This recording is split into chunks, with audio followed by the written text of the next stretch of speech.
Let's start with question 5. And what are they telling us? They are telling us that we formulate on the required part, we formulate a standard linear programming problem model for minimizing the transport cost.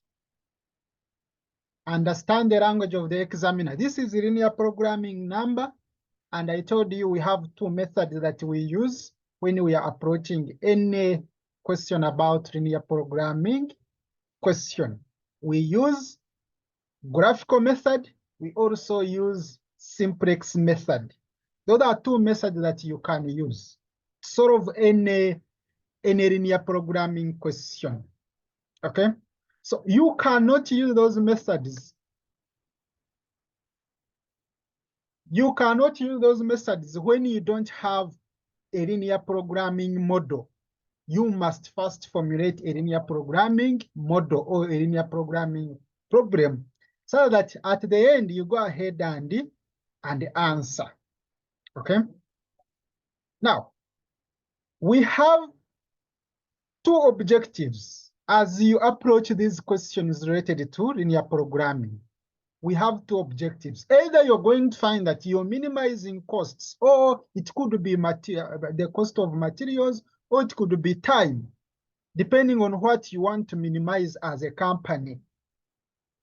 You may want to minimize on the cost of maybe you're incurring or on the time you use to do a certain activity. Or another objective may be to maximize profits or revenue. But I told you, you cannot have two objectives in one question. It's either to minimize or to maximize. You cannot have two objectives in one question, no. Okay, so let's first analyze the question because we want to know to remind ourselves how we can formulate a linear programming model from Roman 2. Of course, in your exam, you will not find that that number is taking 2 marks like this one, no. In your exam, you'll find that it's taking like 5 or 4, okay? So we are to formulate a linear programming problem. And remember, we have steps. We have steps that we follow. Do you remember those steps?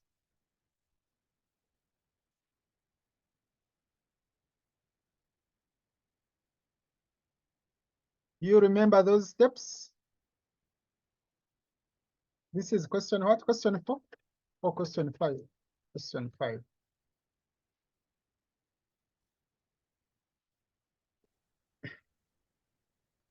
Step 1, we say that we identify. Are you seeing my workbook? Yes. Okay.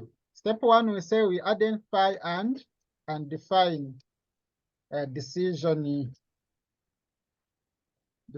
variables.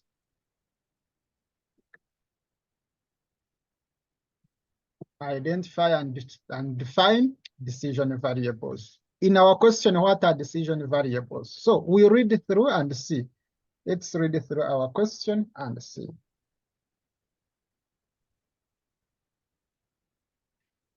They are telling us that a district agriculture officer is planning a trip for farmers to an agricultural exhibition. There are 2 types of buses available to be hired. Type A buses can carry 40 people. You have 2 types of buses that are available to be hired. You are planning for a trip, okay? There are 2 types of buses available to be hired. You have type A that can carry 40 people and 1,000 kg of baggage and the cost shillings 2 million. Okay, you have also type B that can carry 50 people and 750 kgs of baggage at a cost of that. A total of 800 farmers have registered for exhibition and they have 18,000 kgs as baggage. So from this, what comes into your mind as you're trying to identify the decision variables? What are you going to define? Are you going to define the types of buses? Are you going to define the people? Are you going to define the baggage? What are you going to define? Who want to try? Now, if you're confused, I told you that sometimes the examiner is clear. Sometimes the examiner is clear. You see, like on Roman 2, examiner is telling you that you use the simplex tabular method to find how many buses of each type should be hired to minimize the cost of trip and the associated minimum cost. So you see the basis where examiner is taking you. So it means that as you define, you should define the types of buses as your decision variables. But of course,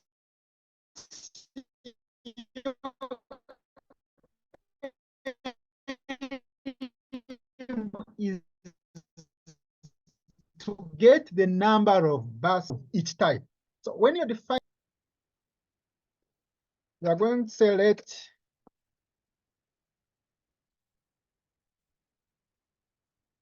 let x be the number of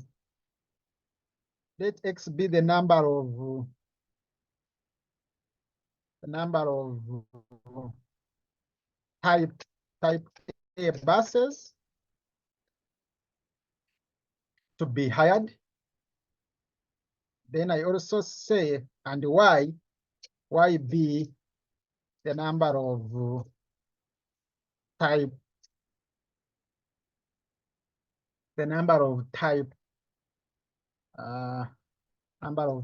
B buses be hired. Okay, you have identified that the types of buses are your decision variables. You have identified that. So you have defined it. Defining means that you bring in unknowns, because you cannot keep on using number of type A buses, number of type B. No, you have to define. Okay. So we are done with step 1. You identify. Sometimes in a question you will find that examiner has done this for you. But if examiner is quiet, then it means that it's you to do this. You identify and define. And it means that in your exam, you do this. You just say and define. Okay? So that is step number 1. Step number 2, what do we do? Step number 2, we state the decision. We state the objective function. We state the objective function. Remember here, the objective is to do what?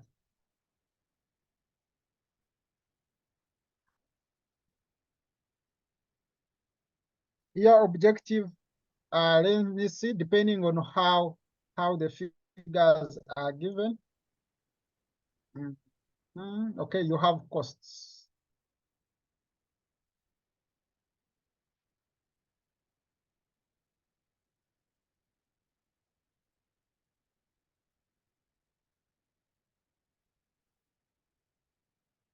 Okay, so in the question, remember we said that when you're dealing with objective function, you're looking either at costs, you're either also looking at what? At profits in the question. They can give you profit, they can give you costs, depending on what they have given you. So here we are going to say P mean, because we want to minimize the costs, is equal to, what is the cost to be incurred on type A? What is the cost related to type A?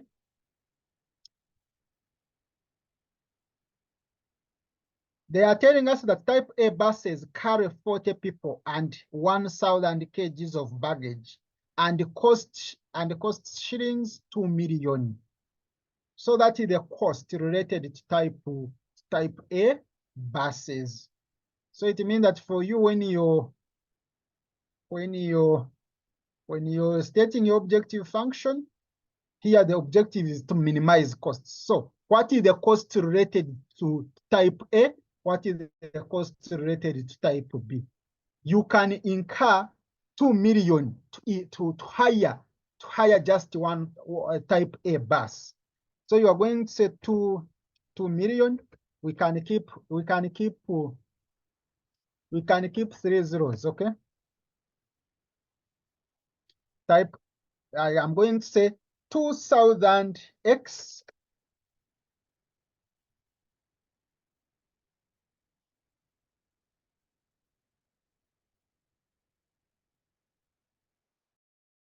I'm going to say that's 2000 X plus 2000 X plus what is the cost related to what? Step number 3, we state the constraints. The constraints.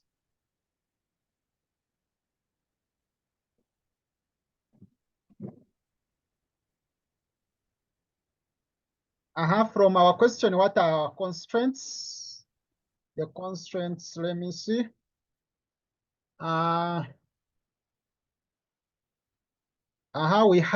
We have the number of people. The type A buses can carry 40 people and 1,000. Okay, what is available?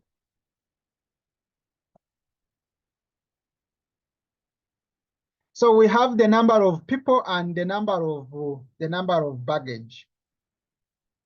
We have the number of people and number of baggage as the constraint. Here you can say number of people. Then also you can say number of baggage, number of kgs.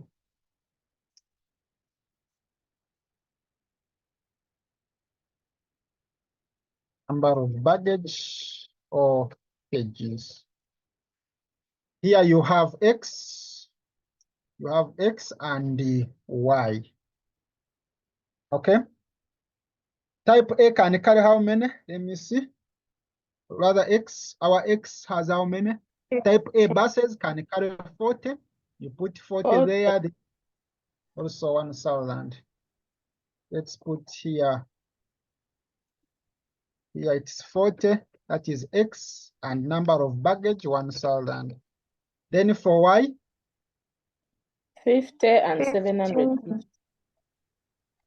For Y it's 50 and 700. What is available? 750. 750. Okay. What is available? They are telling us that a total, are you seeing this? A total of 800 farmers have registered for exhibition, okay? And they have 18,000 kgs of baggage. So this is what is available. Which inequality do you use here? Which inequality? If they say a total of is available, which inequality? Less or equal. Less or equal to. Okay. So here we use less or equal to.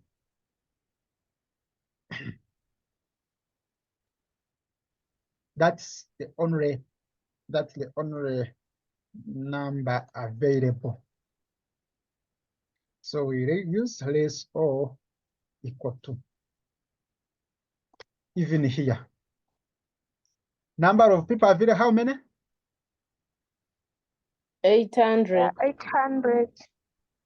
Then number of baggages? 18,000. 18,000. Okay. So from here, you see, from here you summarize. From here you summarize. This will be what? You get 40 times x, that is 40x. Then plus 50 times y, that is 50y. Then you bring your inequality is less or equal to 800. Then here it is 1000 times x, that is 1000x. Then plus 750 times y, 750 times y. And this will be less or equal to, this will be less or equal to what? Less or equal to 1000. Now, for example, when you're dealing with such a scenario like this question, you can even reduce, you can even simplify this by reducing. If you don't want to work with big figures, like you divide because you see this equation is divisible by 10, even this one is divisible by, you can look for the common factor and you reduce. If you want to use not too much figures, okay? So sometimes people, you can find that here you have, they have used 5 for x plus 5y is less or equal to, depending on what you want, okay? Depending on what you want. Okay, so last step, we do what? We bring in what? Non-negativity. Non-negativity. Non-negativity function. And that non-negativity function, the reason why you're bringing it is because you don't want to work with negative figures. You don't want to work with negative. Here we cannot work with negative people. We cannot work with negative buses. You cannot work with negative pages, okay? So here you limit the values of x.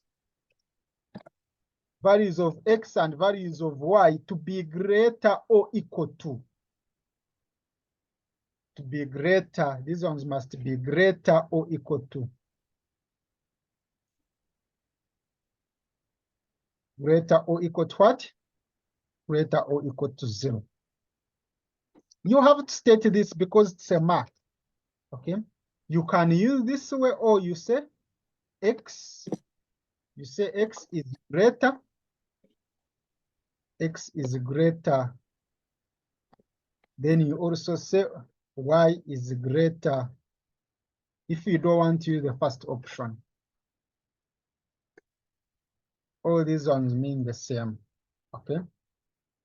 But in an exam, to avoid you wasting time, you use the first approach. There you have stated your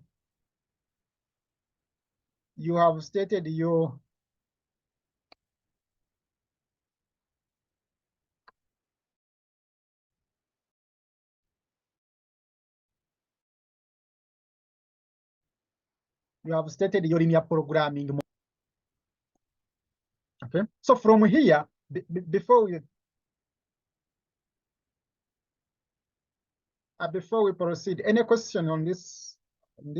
Any question where you feel you need more clarification? Please, we are in last minutes.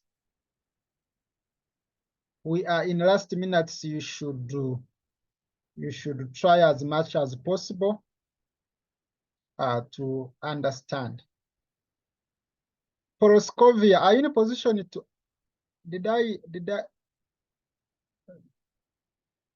Are you in a position to see what I'm doing? I don't know. Our caption is on.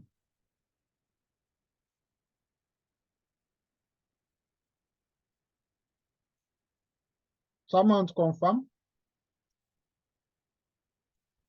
Okay. So, okay. So once you state your linear programming, once you state your linear programming model, then now you need to ask yourself, what is the next? Here we have done part A.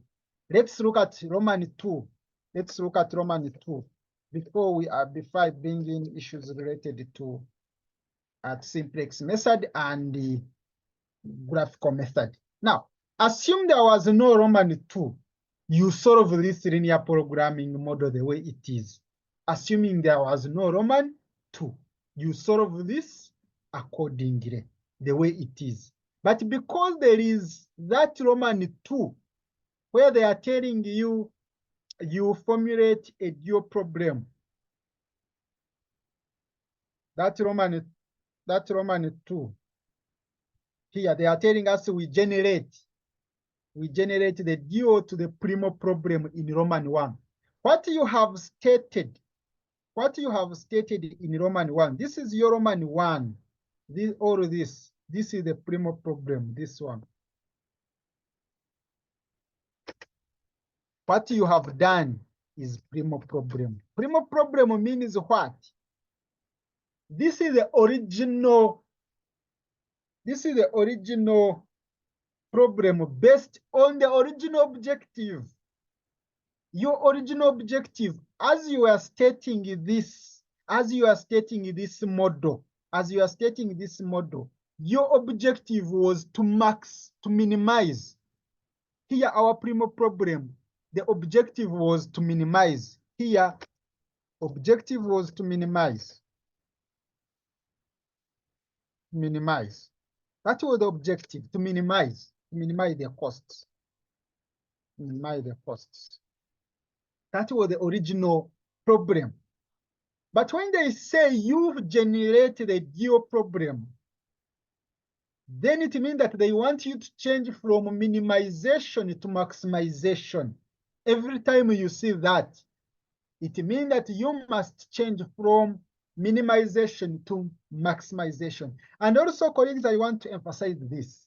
In an exam, if you realize that Roman 2 is not there, but you realize that your objective was to minimize, then it's better you change from minimization to maximization, as long as you are going to use simplex method. So take note, examiner may keep quiet.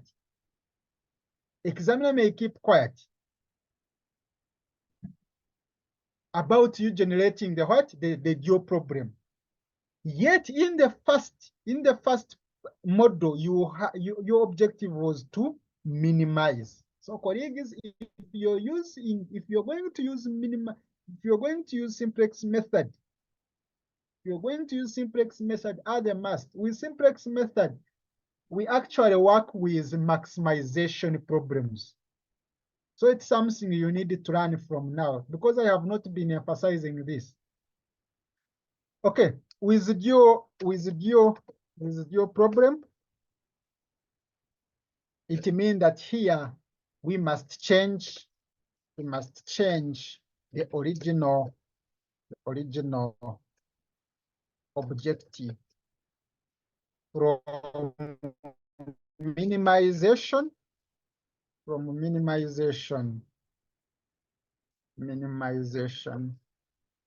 to maximization. From minimization to maximization.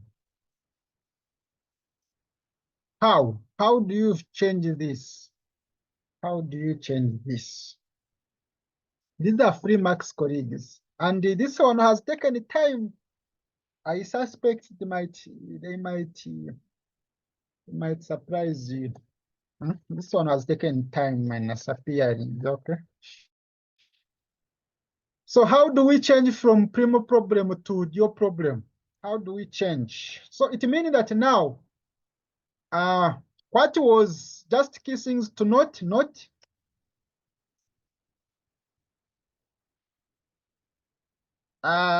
your decision variable, initial initial decision variables. Initial decision variables will become a constants. As you formulate this, then initial constraints will become your decision variables. It's something you need to put in the back of your mind, okay? Then also it means that the objective function, the objective function must be based on the constraints, on the original constraints.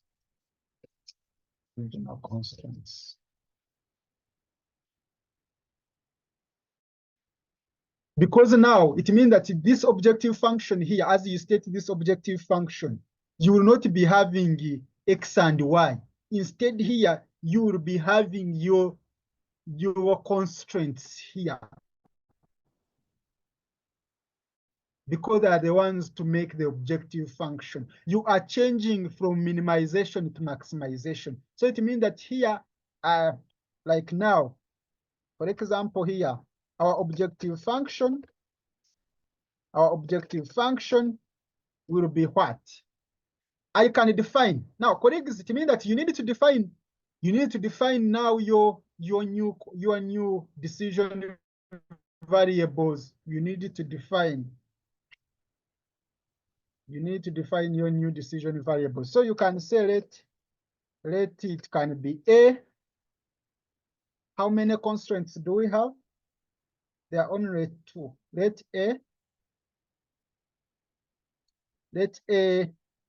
and B represent the number of people and the number of cages of baggage respectively. Because now these are your decision variables. Okay.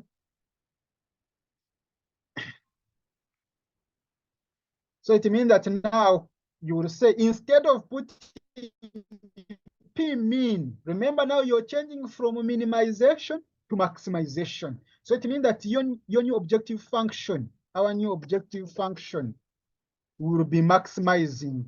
Our new objective function will be, you can say any letter, you can say, which one do you like? Okay, we can say Z max. We are maximizing now. Z max will be equal to our objective function will be equal to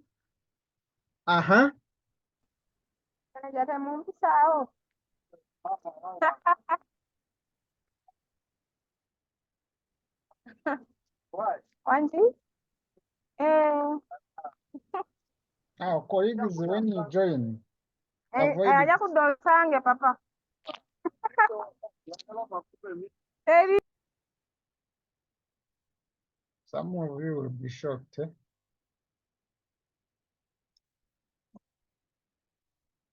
Okay. That one is sorted. Okay. Now, how are we going to formulate the objective function? You observe, I want you, we move together. Now, we are stating the object. Initially, this was our objective function, okay? We are going to remove these figures, these ones, and we put the constraints. Remember our constraints, we had number of people and number of baggage, okay? So it means that now the total number of people, here you are focusing on total number of people. You will repeat 800. Even here you are focusing on total number of kgs of baggage. So it means that here you're going to put 800, because that was our total number of people, 800. Then you say This is what? 800A. Then plus, plus what? Plus 18,000 plus 18,000 Y. That will be your objective function. Abe, it will be 18,000 Is it B. B or what? Oh, yeah. Sorry. Yeah, 18,000 B. Thank you. All of you, are we together on how we are getting this? You just observe from here, from your initial primo problem, where you had these figures. These ones will be part of your objective function for your problem. Then now this will be subject to the constraints. Now we said that the constraints will be what? The initial decision variables will become the constraints. Remember, initial decision variables were what? Type that we had X and Y, isn't it? X, that is number of type A buses. That is like your X. Then here, number of type B buses. This was our Y. Then up, remember up, it's where we put our decision variables. Remember we have A, we have B. So it ideally mean that when you're stating this, it's like you're going to change. You see, like initially we had something like this, okay? This was column, this was in column form, but now it's in row form. It means that here you will change your column to become rows. Here you're changing this column to become a row. This is a column change from a column to a row. So this is where you have X. Here we are going to put what? We are going to put 40. We are going to put 40. Then here we put what? Because this was a column, now we are making it a row. So we put also 1,000 here.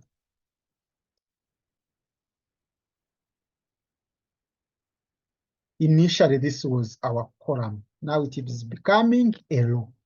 Same applies to this. This was a column, now it is going to become a row. So this is 50. 50 and what? 50 and 750. 750. Key thing to note is that once you do this, the sign must change. The sign must change. The inequality sign must change. Inequality sign must also change. Initially, our inequality, we had a less or equal to. Now it is going to become greater or equal to. The sign must change. That is, when you're changing from primo to duo, the sign must change. Okay. So here we are going to put greater or equal to.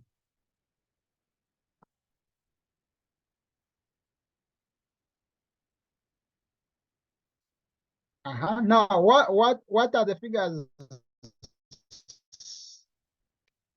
to be indicated here? Now you pick these figures. From your initial objective function. What was the total figure for X? What was the total figure for Y? Remember, the total costs was 2,000. You see, from our original objective function, X we had 2,000, then Y we had 2,400. That's what you're going to put here. 2,400. Is it 2,000?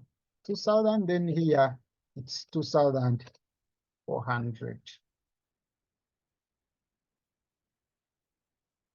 We are picking these figures from here, from our original objective function.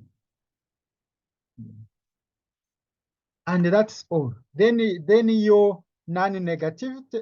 Okay, let's first summarize now. Summarize, it will be 40 times A, that is 40A, plus 1000 B is greater or equal to 2000.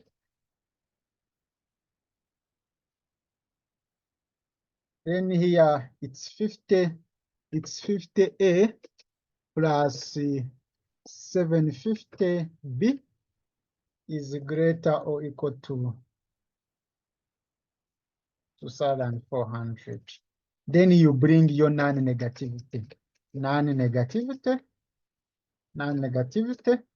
It will be what now? Remember, non-negativity is based on your decision variables. A and B are your decision variables. So you say A and B, A and B must be greater or equal to 0.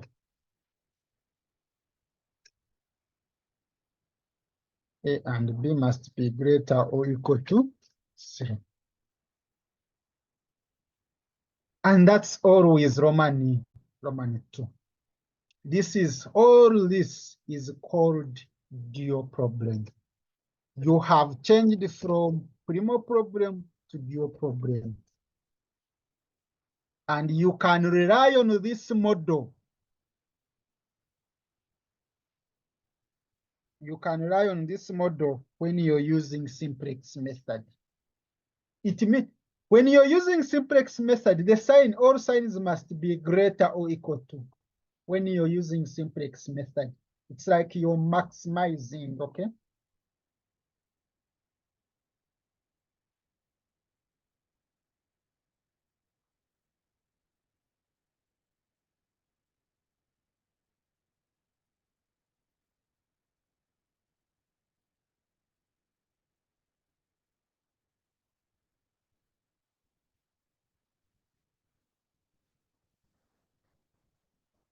Colleagues, any other question?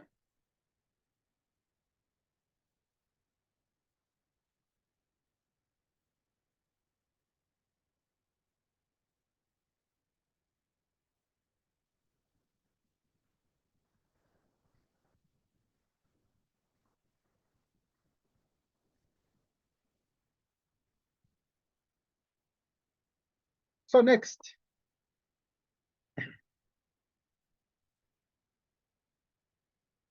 Next, we are going to part C. Part C.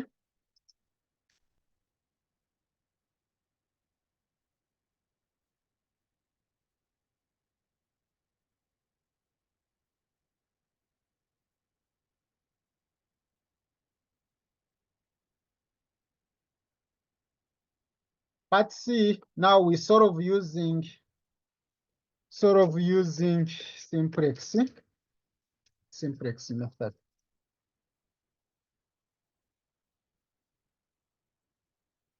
If examiner has not specified here, you can use also graphical method, because here you're dealing with only 2 variables. Here you're dealing with 2 variables. Remember, if you're dealing with more than 2 variables, then you must, you must use simplex method. 2 variables, you can either use simplex or graphical. 2 variables. But more than 2 variables, you cannot use graphical. As a must, you must use simplex method. But since here examiner has specified that we use simplex, then we use simplex. Remember, as you use simplex, we have also steps that we must follow. Do you recall step 1? Step 1, let's put some speed, because this takes time. Step 1,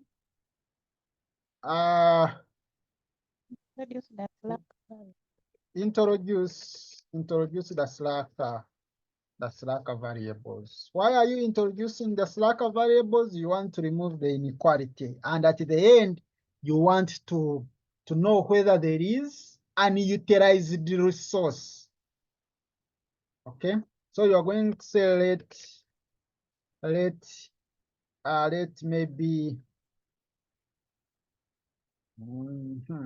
I can use what? I use S1 to disturb me. Let me use P and Q to be the slack variables.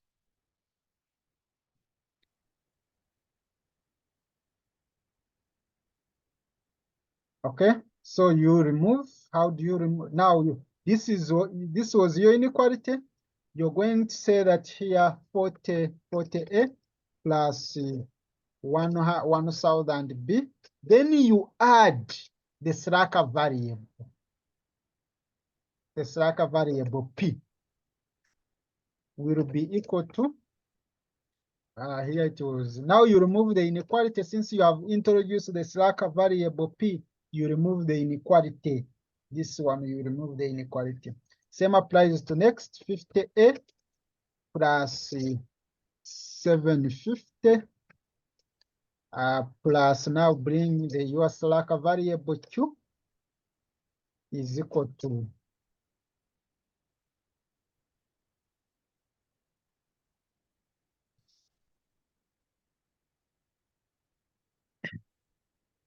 you have introduced your slack variables.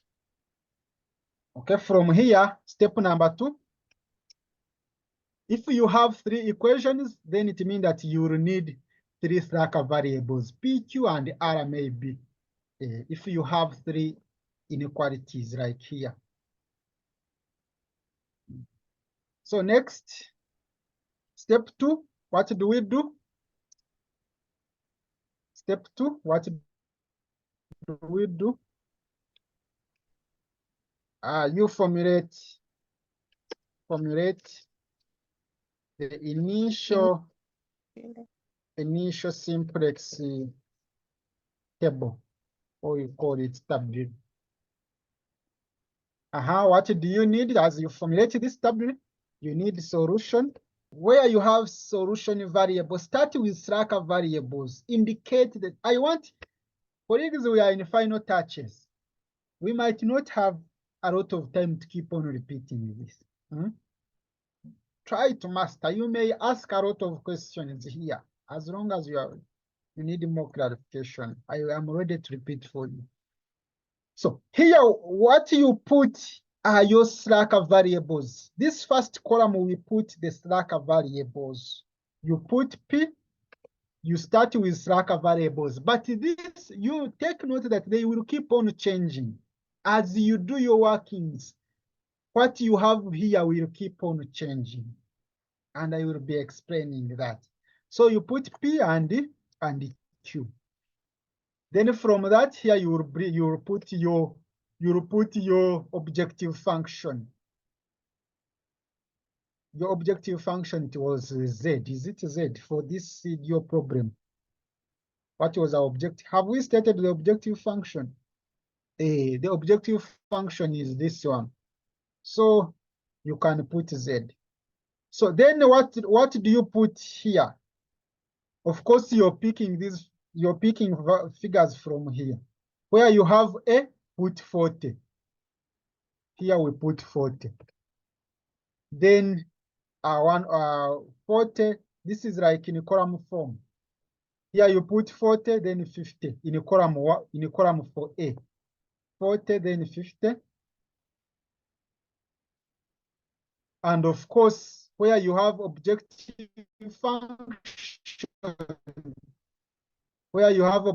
function, remember you have also A, that is 800. So also put here 800. This is like your objective function. Then from your objective function, you have 18,000 here as B. Then from your equations, B is here 1,000. Put here 1,000. Then put 750.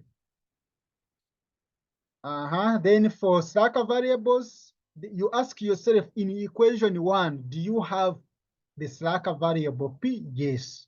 So you're going to put here 1. Because when you check here, what is the figure before P? It's just 1. You don't have any figure, but it is like 1P.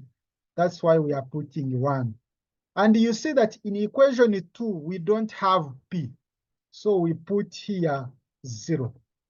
Even when you observe on your objective function, you don't have P, put 0. Where you have Q, in equation 1, we don't have Q. So you put 0 here. Then in equation 2, we have Q. Then the figure before Q is 1. So you put here 1. Remember, this is objective function. You don't have P. So you don't have Q, sorry. So you put 0. Then solution quantity. These are solution quantity. Solution quantity figure. So here you're going to put 2000. Then here you put 2400. The figures after equal signs. You see here on objective function, you don't have like any figure after equal sign. Like there is no solution quantity. So you put 0. And that is a mark.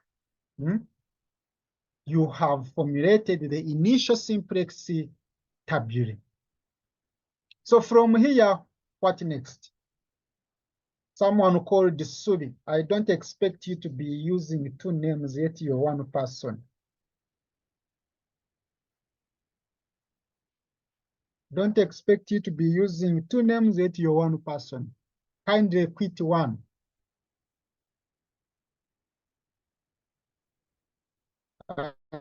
Within the next 5 minutes, you'll be kicked out and you cannot come back.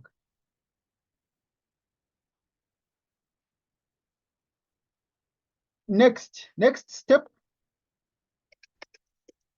Step 2. Column and pivot. Pardon? We identify the pivot column and pivot. Oh, yeah, yes. So we identify, that is our next step. Identify pivot. We identify pivot row. Start with pivot column and pivot row. Identify pivot column and pivot row. That is your step number 3. Colleagues, as we do these steps, please, where you need more clarification, feel free to unmute. And you ask. Okay, so how do we identify the pivot row? Rather, you start with the pivot column. Before identifying pivot row, you must first identify pivot column.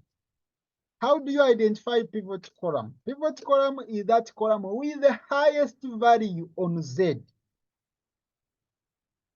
Column with highest value. Column with highest value of Z. So where do you have the highest value?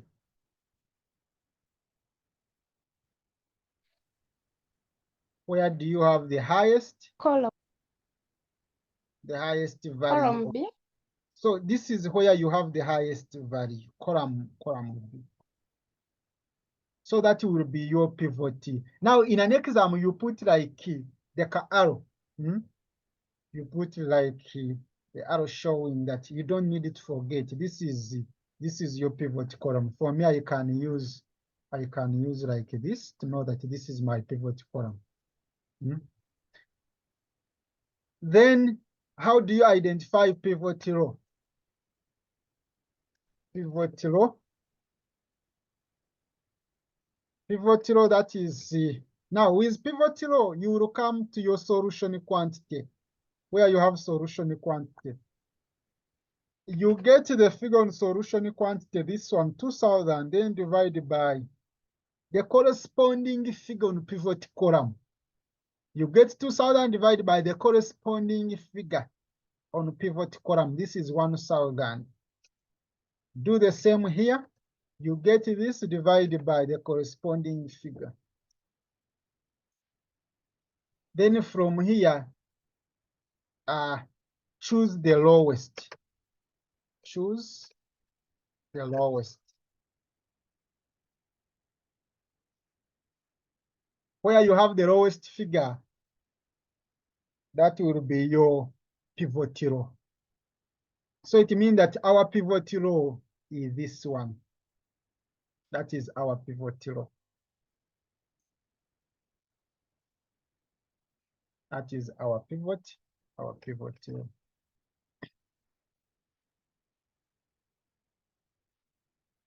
So kindly repeat that how we get, okay.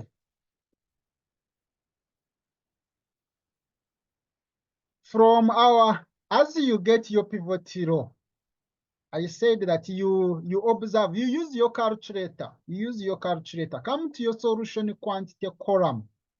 Then get the figure on solution quantity. This is the first figure is 2000 divided by the corresponding figure on pivot column. Remember, this is your pivot column. Column B is your pivot column. So what is the corresponding figure? When you're on this row, what is the corresponding figure? It's 1000.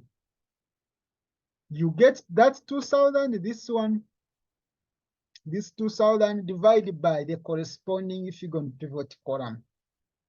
If pivot column was column A, then you divide by 40. Then also the same applies here. 2400 divided by 750. You don't deal with this objective function. This one, no.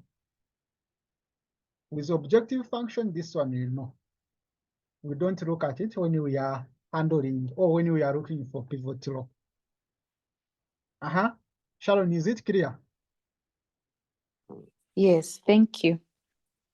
Then next, once you identify the pivot column and the pivot row, then what is the next step?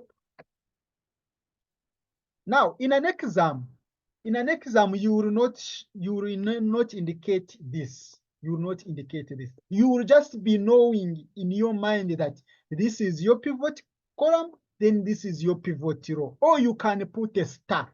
You can put a star, maybe you say this is pivot row, you can write somewhere, then you also say this is pivot column somewhere. But you don't need to say step 3, identify. Now, step 4.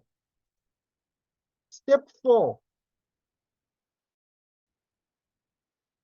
Come up with row operation, the formulas. Remember now, colleagues, you need to know that with Simplex method, your aim is to make sure that you change these figures, your final table. When I'm observing your final figures here, those figures must be 0 or negatives, your final table. I don't expect you to be having a positive figure. Your figures must be 0 or negative. That is if you start from positive figures. But you see, sometimes when you're reading your marking guides, you'll find that the examiner has started with negative. When you start with negative, you work towards getting positive figures, which normally makes things complicated. You know, working with negatives is not always easy. So it's good to always start with from positive, working towards getting negatives. Okay. So row operation. What is your aim as you do this row operation? Your aim is to make sure that where you have a meeting point, like here, this is our meeting point, where pivot column meets pivot row. This is our meeting point. Where you have a meeting point, I must be in a position to see that you have one when I'm marking you. Where you have a pivot meeting point, pivot row meeting pivot column. Here you come up with a formula that is going to help you to make this figure to appear as 1. And which formula? I gave you the technique. which column is this where you have a meeting point? This is like row 1, this is like row 2, this is like row 2, then this is row 3. It means that our meeting point is on row 1 meeting. So it means that as you formulate your row operations, new formulas, your new row 1, because it's where you have, always start with that row with the meeting point. If meeting point is here, you start with new row 2. If meeting point was here, you start with new row 2. But here our meeting point is on row 1, so we start with new row 1. And how are you going to make this figure to appear as 1? Or is just simply get your row 1 divided by the figure you want to change, divided by 1000. If our meeting point was here, then we get row 2 divided by 750.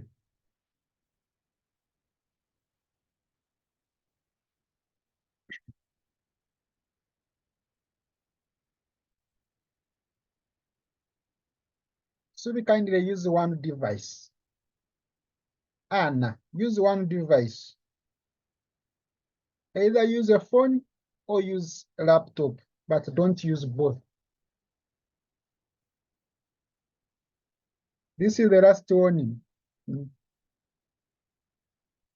Colleagues, I don't expect you to be you are one person. I must be seen as a one person. I don't expect you to be two.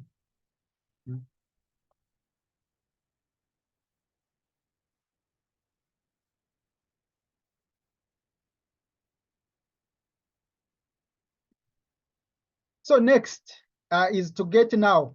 Once this formula is going to help you to make this meeting point appear as 1. Then other values on your pivot column must be 0. Other values on your pivot column must be 0. You come up with a formula that is going to help you to make other values appear as 0. Which other values? This 750, then also 18,000. You must make sure that they appear as 0.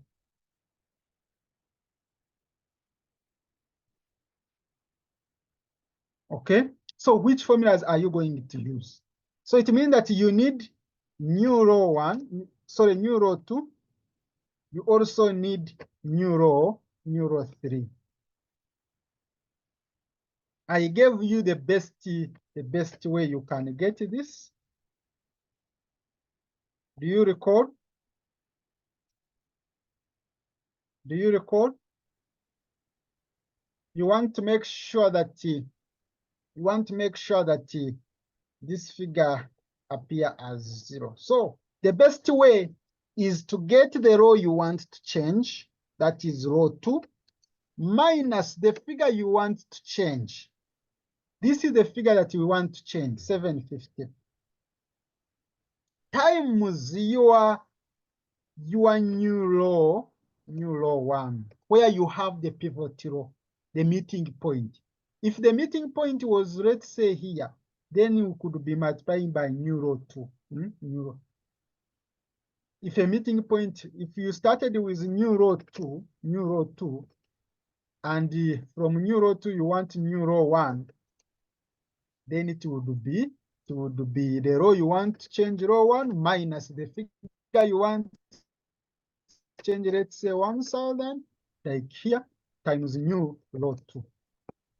Always, as I said, always start with that row where you have the meeting point. It's not a must that meeting point will always be on row 1. No, it's not a must. Okay, so who can try now this new row 3? How can we get new row 3? You just follow the same concept. You follow the same concept. I get row 3. The row you want to change minus the figure you want to change is what? 18,000. 18,000. Then times what? 18,000. Times times where you have the meeting point, Zero. 1. This one must remain constant. That's why I say that you must start with that. Always start with that. As you form your operations, start with where you have the meeting point. Start with that row. So once you have these formulas, then you make again this table, the second table. The second simplex table.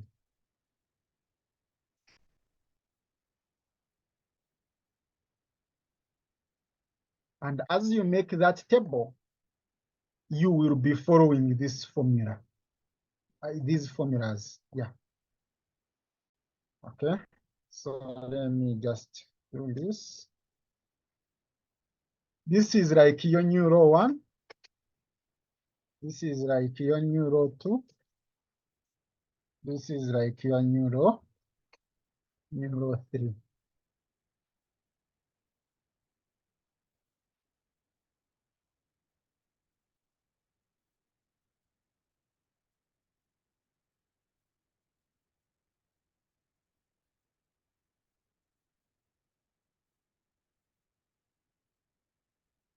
Okay, so you start with when you're doing this second, you follow your formulas. You follow your formulas. You follow your formulas. So we start with your new row 1. New row 1, we are saying that to get our figures, we get our original row 1. This was our original row 1. Then we divide every figure by 1,000. So like to get the figure here, you simply get the original figure. It was 400, rather 40. You simply put these figures on your calculator. You don't need to do a working, like showing examiner that's how I'm getting. Just use your calculator. Get 40 divided by what? The formula is saying you divide by 1,000. That's what I get. You can round off in an exam. You can round off to 2 decimal points or 3, depending on your handwriting. 2 decimal points. But the one that gives you accurate thing is at least 2 at 3 decimal point.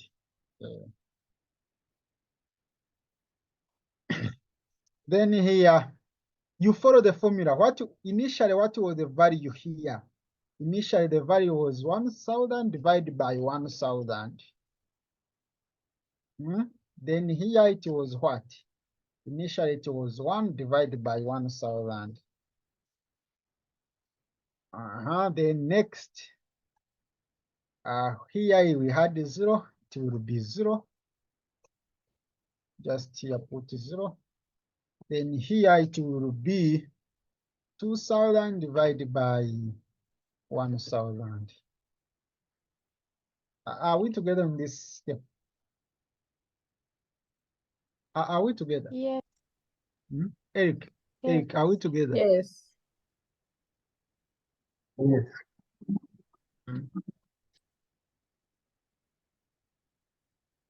Auma, are we together? Yes, I'm trying to follow. Okay. So from here, you go to the next formula. You now to know whether I'm going to repeat the procedures, I immediately do this. The last row. All I need to get the last row is that I must have the pivot row filled. I have filled the pivot row. So to know whether I'm going to repeat the procedure or not, I can immediately handle the last row. Remember the last row I said that the table will be the final table. If you have negative values or 0 on your last row. But before I do that, there is something I want you to take note of. Like here, you applied the formula. And the formula you applied, it helped you to get 1 on the product variable. You see that here you have 1. And where you had 1 initially on slacker variable, it has changed. Initially, we had 1 on P.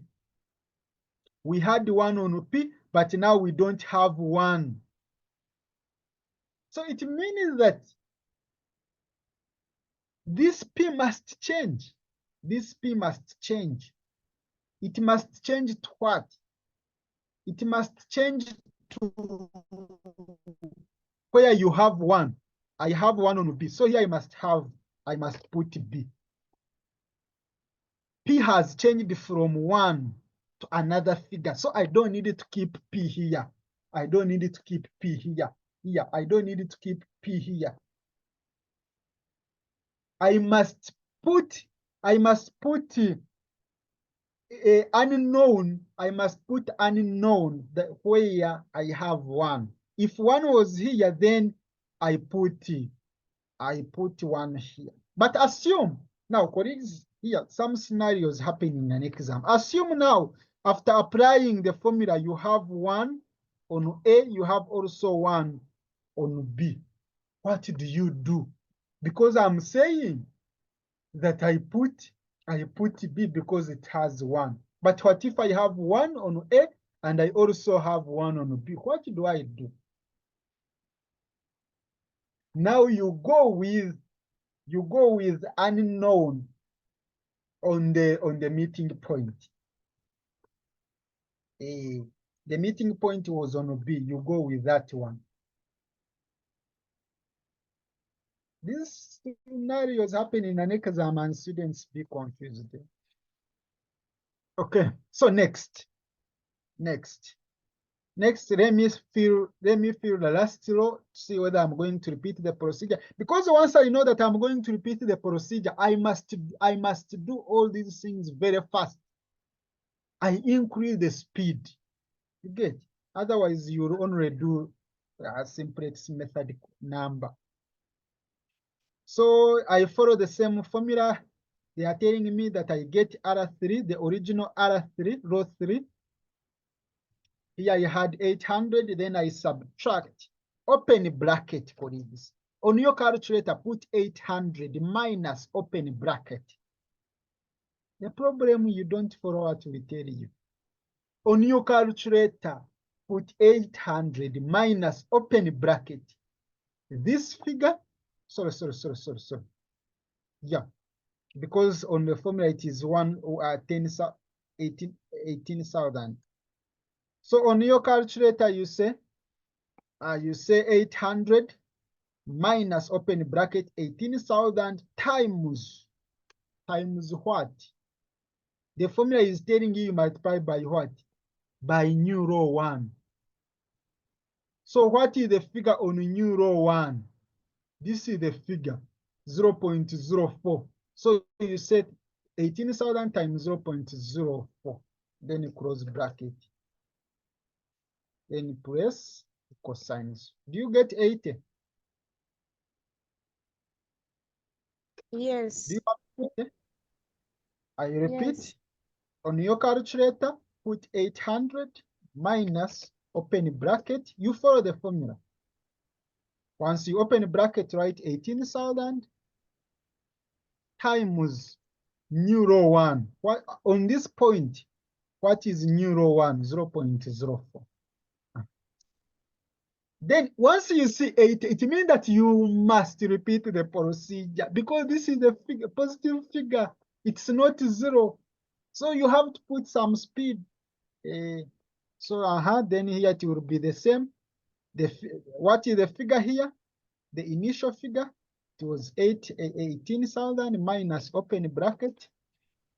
But I don't need to repeat this. Already you will be knowing that this one is 0. Also, this must be 0. So I don't need to waste time doing it. Because that was the reason to do this row operation. To make sure that this value and this value is equal to 0. So you don't need to waste time repeating this using the calculator. So here you do the same. Initially you had 0. put 0 on your calculator, minus open bracket 18,000 times at this point, what is the value of new row 1? It is this one, 0.001. Then here I do the same. Initially, what was the value here? 0 minus open bracket 18,000 times times what? Times 0. Then also here I do the same. Initially, what was row 3? 0 minus open bracket 18,000 times at this point new row 1 is 2.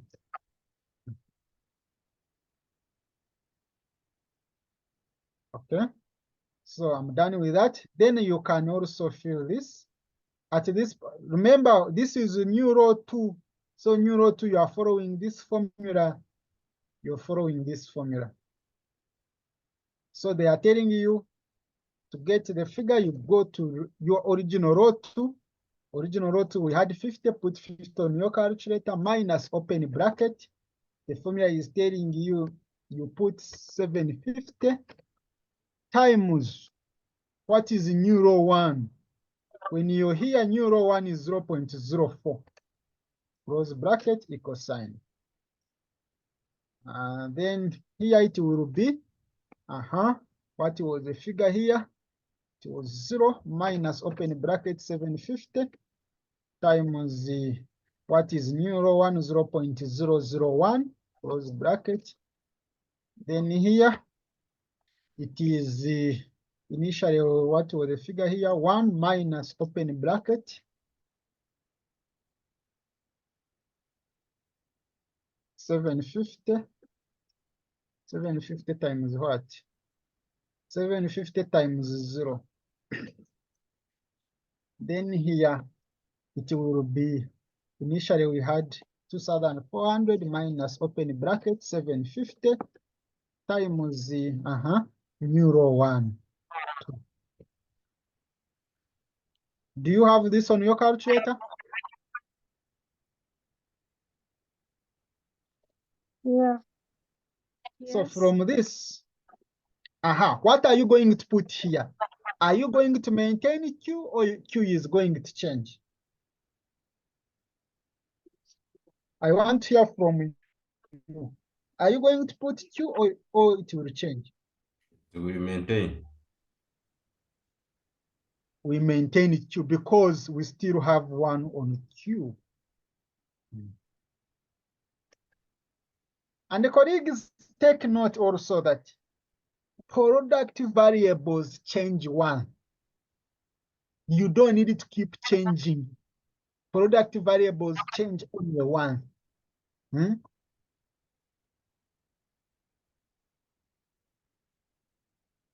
Product variable, sorry, solution variable. Here, what you have, these ones will change once. Once you put here B, we don't expect you to if you get, let's say in a table, if you get 1,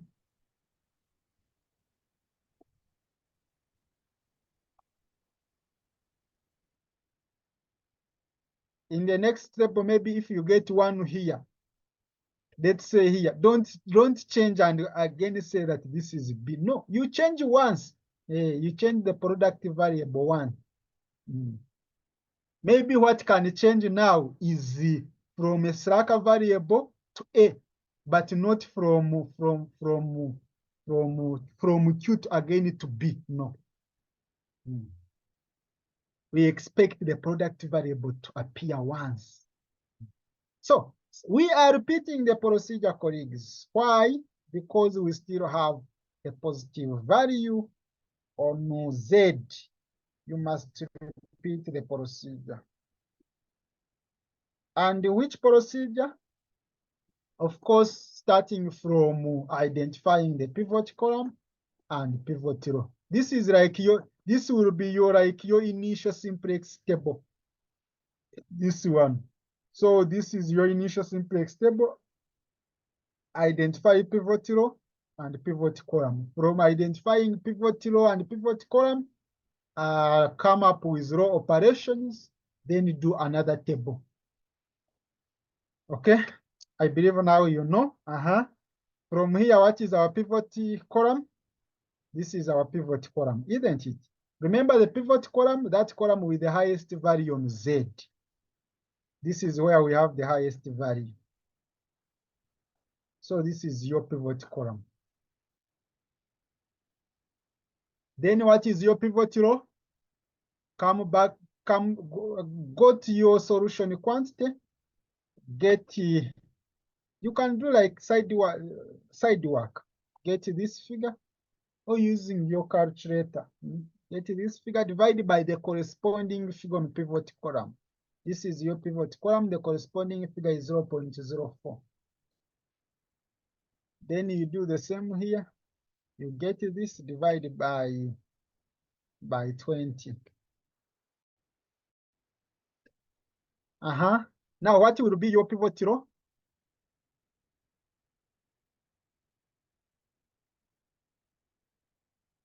What will be your pivot row? Q. Pivot row will be that row with the lowest value. So it means that this will be your pivot row. Now you know the pivot row and pivot column. Where you have the meeting point, you must make that figure to appear as 1. Since this figure is not 1, then you must try to make sure that that figure, you come up with a formula that is going to help you to make this figure to appear as 1. So come up with row operations. Row operations. Next, we start with where we have meeting point. Which row? New row 2. New row 2 will be equal to. Now this is like, colleagues, don't think that this is the same as this. This is like the original. Look at this as your row 1.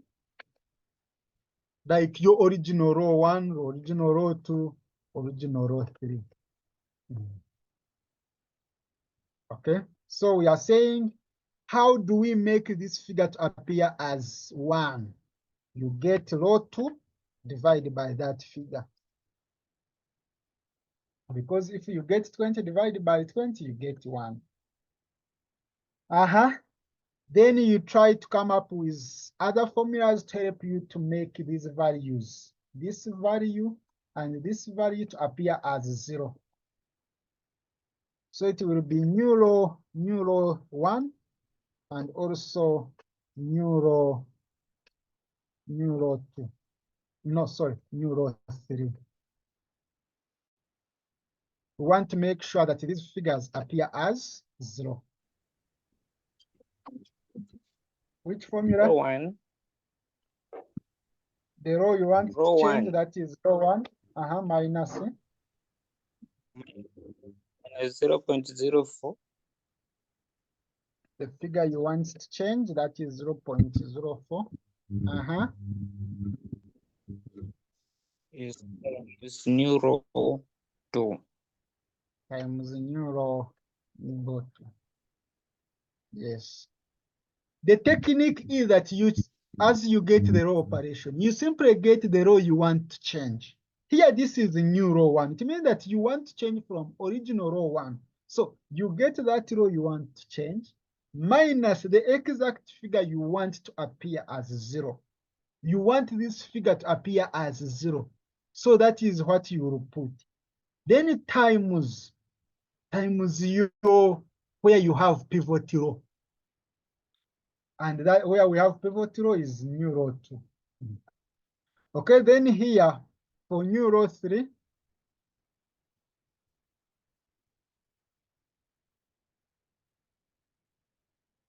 new row 3, we are going to get row 3 minus the row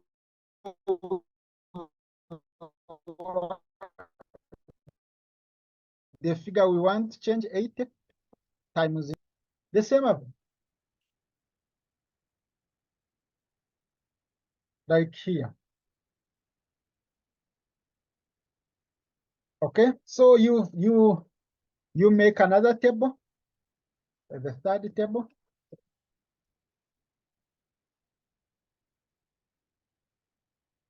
Third simplex.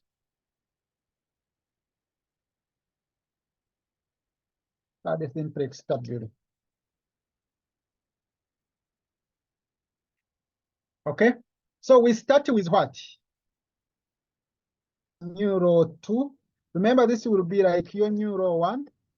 This will be like your neuro 2. Then this one will be like your neuro 3. So we start with the where we have the pivot row.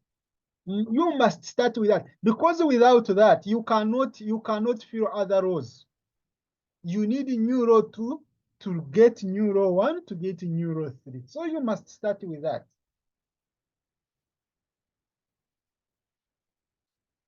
Following your formula, you get row 2, the figure on row 2. Like here now, what is your row 2? You get 20 divided by 20, because the formula is saying you divide by 20. Then you also get 0 divided by 20 with 0. Then here you get this negative 0.52, you divide by 20. Every figure on new row 2 you divide by 20. Then here 1 divided by 20, you round off to 3 decimal points at least. Don't exceed 3 decimal points. Then here, originally we had 900 divided by 20.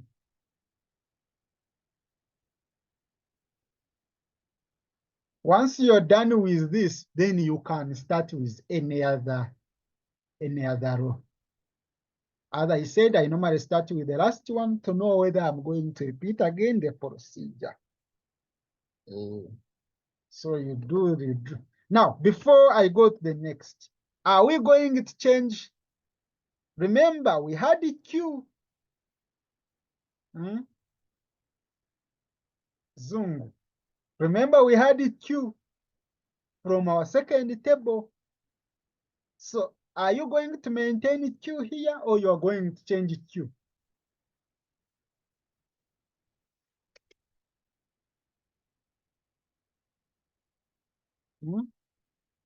Are you going to maintain Q, or you are going to change Q?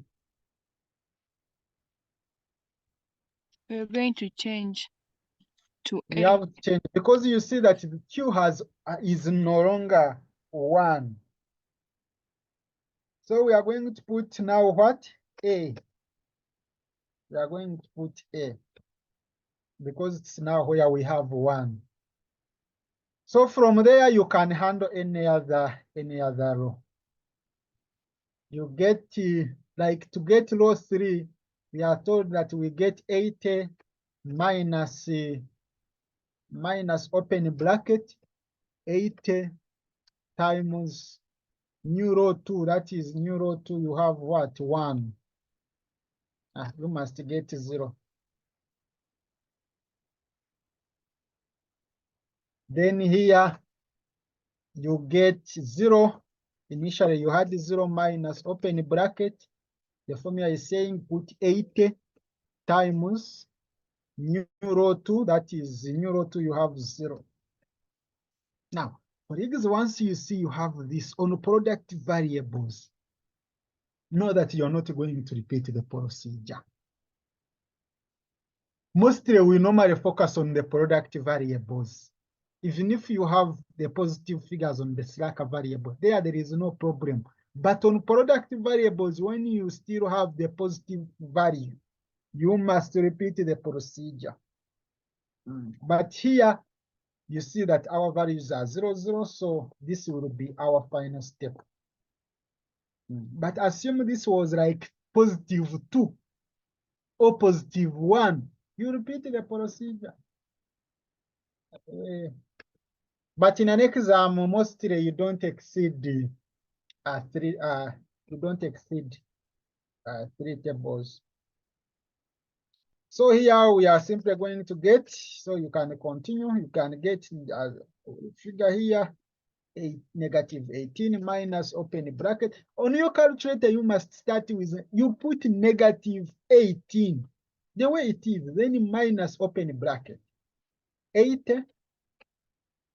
In an exam, you can end up forgetting that negative 18. You just pick 18. So it is negative 18 minus open bracket 8 times, the formula is saying we multiply by new row 2. This is our new row 2 times negative 0.038. Then here it is 0 minus open bracket 8 times 0.05. Then here it's what? It's negative 36,000 minus open bracket 80 times what? Times what? Times what? Times 45.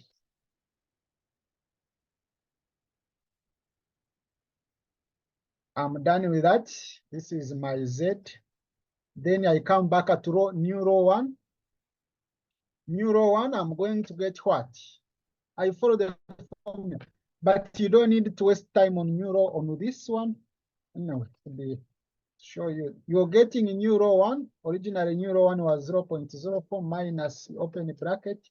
The formula is saying you multiply, you open bracket 0.04 times new row 2. What is your new row 2? It's 1 here.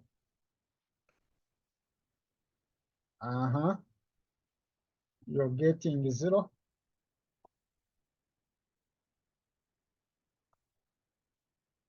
Then here, you follow the same formula is saying, you go to your row 1, you have 1 minus open bracket.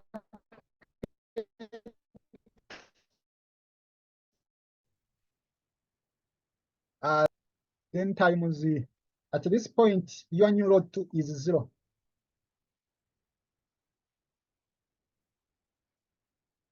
Your new row 2 is 0. So here you also do the same. 0.001 minus open bracket. The formula is saying 0.04 times at this point, what is our new row 2? It's negative 0.038. You can round off to 3 decimal points. You be consistent. Once you choose to maintain 2 decimal points, you maintain 2 decimal points. If you choose to use 3 decimal points, make sure that you maintain 3 decimal points. Be consistent. Then here, we are getting 0 minus open bracket 0.04 times 0.05, because that is a new row 2. Then here, it's 2 minus I open a bracket 0.04 times 45. I have 0.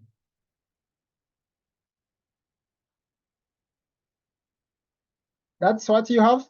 So finally, you see that, are you going to change B? B remains constant. You cannot change. And you see, when someone is marking you, he or she will know that you're wrong or correct. Once I see you have B, I look at your B column. Do you have 1? Yes. There you are okay. Once I look at A, do you have 1 on A, on column A, corresponding to this? Yes, you're okay. Then, you're saying that this is final simplex stability. Do you have positive figures on product variables? No. So this could be your final. This was our third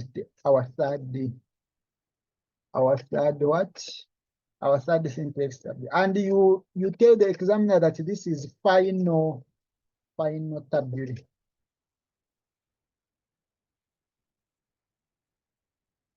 This is final. So conclusion.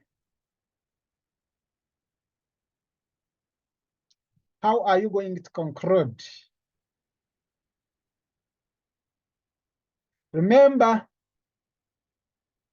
examiner is telling you, you find how many buses of each type should be hired to minimize the cost of the trip and the associated minimum cost.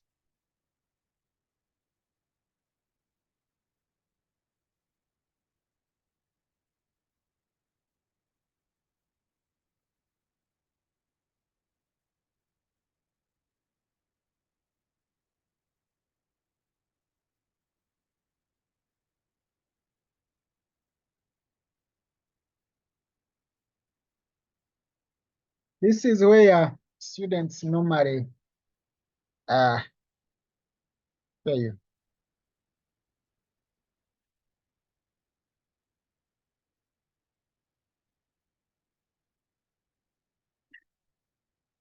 Okay, so what will be your minimum cost? What will be your minimum cost?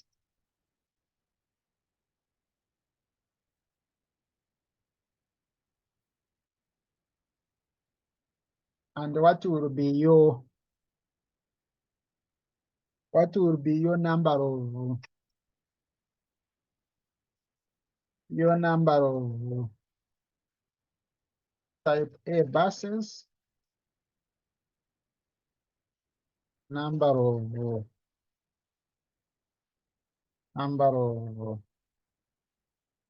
type B buses, especially if you have used DUO as your best sort of the inequality. If you have used the DUO problem, then the way we normally interpret simplex, the final simplex W, is a bit different. It's a bit different. Now, the number of type A buses,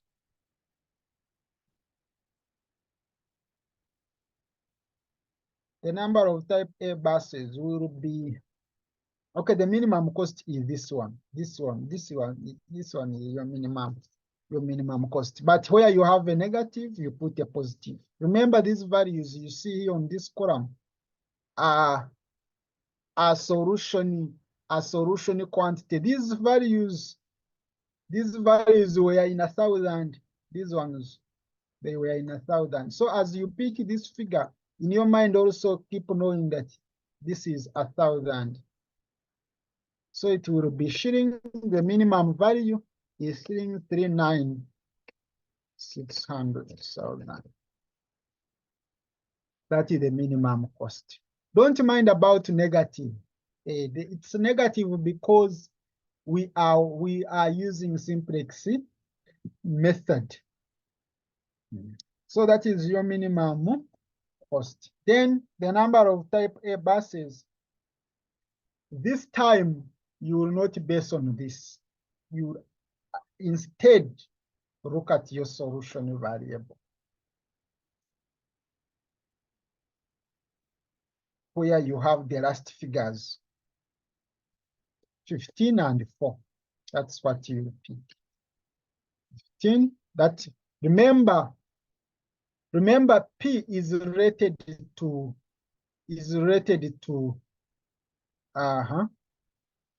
yeah.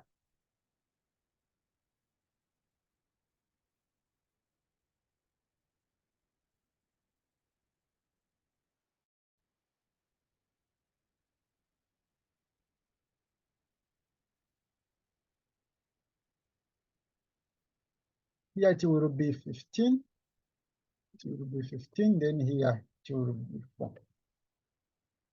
That's how. Most especially if you have used the DO problem, the interpretation differs. You realize that when we are using other methods, if we are not looking at DO problem, we normally say B is equal to B is equal to 0. B is equal to 0. You just look at this. B, then you copy the figure that is here. Then A is equal to 45. Here B is equal to 0. Then A is equal to 45. But the question is, are you looking for B and A, or you're looking for number of type A and number of type B buses? Remember B and A. B and A was defined to mean what? B and A was defined to mean what? These are just number of people and number of kgs, of which for you, you're interested in a number of what? In a number of type A buses and type B buses. So that's why I say that the interpretation normally change, especially when you're using the dual problem. And that's all for that number. Please, I emphasize your problem has taken a lot of time minus appearing. If it appears, you pass. You pass. The reason why we make these changes here, why we based on this, is because we want to make sure that as we finalize with the right approach to the question, what they need exactly. Okay. So colleagues, that's really all. Unless if there is a question. Anyone with a question?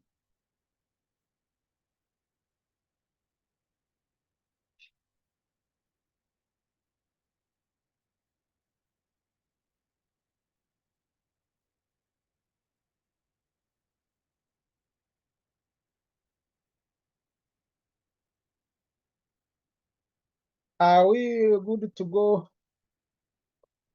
Can we proceed to the next part, or you're tired? Yes, we continue. Proceed to the next part. Yes.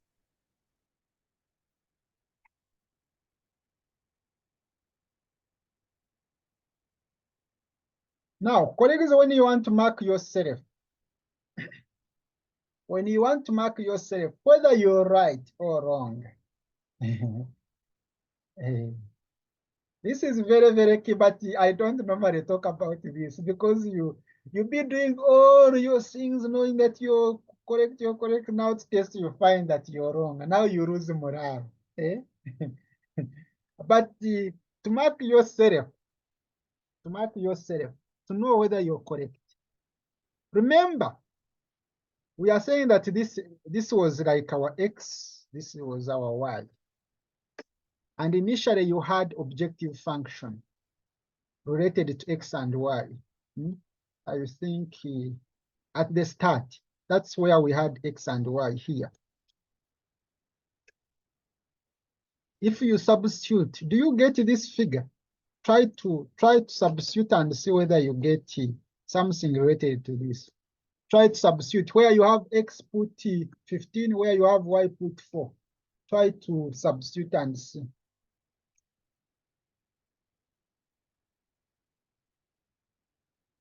But I don't normally talk about this. Sometimes you do your things, at the end you find that they are not coordinating. You lose morale. Yes. They are the same. Yes. So if you do the right thing, you will be good to go.